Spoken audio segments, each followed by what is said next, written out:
Hi friends, இன்னைக்கு ரொம்பவே டேஸ்டியான காலிஃப்ளவர் கிரேவி தாங்க பார்க்க போகிறோம். இட்லி, தோசை, சாதம், சப்பாத்தின்னு எல்லாத்தோடையுமே வச்சு சாப்பிட்லாம். செம்ம டேஸ்ட்டாக இருக்கும். ரொம்ப சிம்பிளாகவும் செஞ்சிடலாங்க. இப்போ இந்த டேஸ்டியான காலிஃப்ளவர் கிரேவியை எப்படி செய்கிறதுன்னு பார்க்கலாங்க. காலிஃப்ளவர் கிரேவி செய்கிறதுக்காக நான் இன்னைக்கு 400 கிராம் அளவு இருக்கிற மாதிரி காலிஃப்ளவரை நல்லா க்ளீன் பண்ணி கட் பண்ணி எடுத்து வச்சிருக்கேன். மீடியம் சைஸ்ல கட் பண்ணி எடுத்து வச்சிருக்கேங்க. காலிஃப்ளவரை சுடுதண்ணியில ஒரு 10 நிமிஷம் போட்டு வச்சுட்டு க்ளீன் பண்ணதுக்கு அப்புறமா தான் நம்ம யூஸ் பண்ணணும். அப்பதான் பூச்சி எதுவுமே இருக்காது. பாத்திரத்துல சுடுதண்ணி சேர்த்துக்கிறேங்க. 1 டீஸ்பூன் உப்பு சேர்த்துக்கலாம். 1/4 டீஸ்பூன் மஞ்சள் தூள் சேர்த்துக்கலாம். இதுலயே நம்ம க்ளீன் பண்ணி வச்சிருக்கிற காலிஃப்ளவரை சேர்த்துக்கலாம். ஒரு 5 நிமிஷம் அப்படியே வச்சிடலாங்க. நம்ம கண்ணுக்கே தெரியாது சின்ன சின்ன பூச்சி எல்லாம் காலிஃப்ளவர்ல இருக்கும். சுடுதண்ணி சேர்க்கறனால அதெல்லாமே அப்படியே தண்ணியிலேயே விழுந்துரும். இப்ப நான் ஒரு 10 நிமிஷம் போல காலிஃப்ளவர் அப்படியே விட்டுருந்தேன். நம்ம காலிஃப்ளவரை சுடுதண்ணில இருந்து வெளியே எடுத்துட்டு பச்சை தண்ணியில நல்லா கழுவி எடுத்து வச்சுக்கலாங்க. இப்ப காலிஃப்ளவரை வெளியே எடுத்து வச்சுட்டேன். இது இருக்கட்டும். இப்ப நம்ம கிரேவி செய்ய ஆரம்பிக்கலாம். பேன்ல 1 டீஸ்பூன் ஆயில் சேர்த்துக்கிறேன். 1 டீஸ்பூன் ஜீரகம், 1 டீஸ்பூன் குருமிளகு, 1/2 டீஸ்பூன் சோம்பு சேர்த்துக்கலாங்க. இதோடவே 1 இன்ச் இஞ்சி ஆட் பண்ணிக்கிறேன். 5 பல்லு பூண்டு நல்லா வதக்கி விட்டுக்கலாங்க. இதோடவே 2 பெரிய வெங்காயத்தை ஸ்லைஸ் பண்ணிட்டு சேர்த்திருக்கேன். நல்லா வதக்கி விட்டுக்கலாம். வெங்காயம் நல்லா டிரான்ஸ்பரண்ட் ஆகணும்.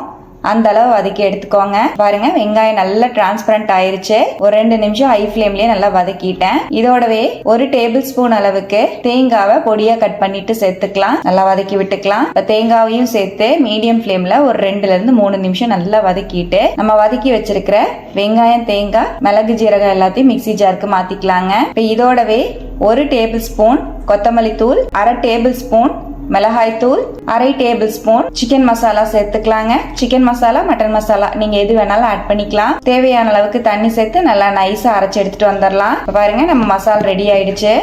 இன்னொரு மிக்ஸி ஜார்ல 2 மீடியம் சைஸ் தக்காளி பழத்தை சேர்த்து நல்லா நைஸா அரைச்சு எடுத்து வச்சுக்கலாங்க. இப்ப நம்ம வெங்காயம் வதக்குன அதே பேன்ல 1 டீஸ்பூன் ஆயில் சேர்த்துக்கிறேன். கிளீன் பண்ணி வச்சிருக்கிற காலிஃபிளவரை சேர்த்துக்கலாம். நல்லா வதக்கி விட்டுக்கலாம். காலிஃபிளவருக்கு தேவையான அளவுக்கு ஒரு 1/4 டீஸ்பூன் உப்பு சேர்த்துக்கலாங்க. 1/4 டீஸ்பூன் மிளகாய் பொடி சேர்த்துக்கலாம். இந்த மாதிரி லைட்டா ஃப்ரை பண்ணிட்டு நம்ம கிரேவி செய்யும் போது காலிஃபிளவர்ல உப்பு காரம் எல்லாம் இறங்கி டேஸ்ட் ரொம்ப நல்லா இருக்கும். இப்ப காலிஃபிளவரை மீடியம் ஃப்ளேம்லயே ஒரு 2ல இருந்து 3 நிமிஷம் நல்லா வதக்கி விட்டுக்கலாம். இப்ப பாருங்க, காலிஃபிளவரை ஒரு 2 நிமிஷம் நல்லா வறுத்துட்டேன். அவ்வளவுதான், இது இருக்கட்டும். இப்ப கிரேவி செய்யறதுக்காக வேற ஒரு பேன் எடுத்திருக்கேன். பேன்ல 1 டேபிள் ஸ்பூன் ஆயில் சேர்த்துக்கலாம். சின்னதா ஒரு துண்டு பட்டை, ஒரு பிரியாணி இலை, 4 கிராம்பு, 1 ஏலக்காய் சேர்த்துக்கலாங்க. ஸ்பைசஸ் கொஞ்சம் கம்மியா தான் சேர்க்கணும். நமக்கு லைட்டா நான்வெஜ் டச் கொடுக்கறதுக்காக தான் ஸ்பைசஸ் ஆட் பண்ணிருக்கோம். ஒரு பெரிய வெங்காயம் பொடியா நறுக்கிட்டு சேர்த்துக்கலாம். ஒரு கொத்து கருவேப்பிலை சேர்த்துக்கலாங்க. நல்லா வதக்கி விட்டுக்கலாம். வெங்காயம், கருவேப்பிலை எல்லாம் நல்லா வதங்கிடுச்சு. இதோடவே காலிஃபிளவரோட நான் இன்னைக்கு உருளைக்கிழங்கையும் சேர்த்துக்க போறேன். ஒரு பெரிய சைஸ் உருளைக்கிழங்க நறுக்கிட்டு சேர்த்திருக்கேன். உங்களுக்கு உருளைக்கிழங்கு வேணும்னா ஆட் பண்ணிக்கோங்க. உருளைக்கிழங்குக்கு பதிலா நீங்க 1 கப் அளவுக்கு பச்சை பட்டாணி கூட சேர்த்துக்கலாம். ரொம்ப நல்லா இருக்கும். இல்ல வேண்டாம்னா ஸ்கிப் பண்ணிக்கோங்க. இப்ப உருளைக்கிழங்கு சேர்த்து ஒரு 2 நிமிஷம் மீடியம் ஃப்ளேம்லயே நல்லா வதக்கி விட்டுக்கலாங்க. இப்ப நல்லா வதக்கி விட்டுட்டேன். இதோடவே நம்ம ஃப்ரை பண்ணி வச்சிருக்கிற காலிஃபிளவரையும் சேர்த்துக்கலாம். நல்லா கலந்து விட்டுறலாம். நல்லா மிக்ஸ் பண்ணிட்டு இதோட நம்ம அரைச்சு வச்சிருக்கிற வெங்காயம், தேங்காய் பேஸ்ட் சேர்த்துக்கலாங்க. அரைச்சு வச்சிருக்கிற தக்காளி பேஸ்டையும் சேர்த்துக்கலாம்.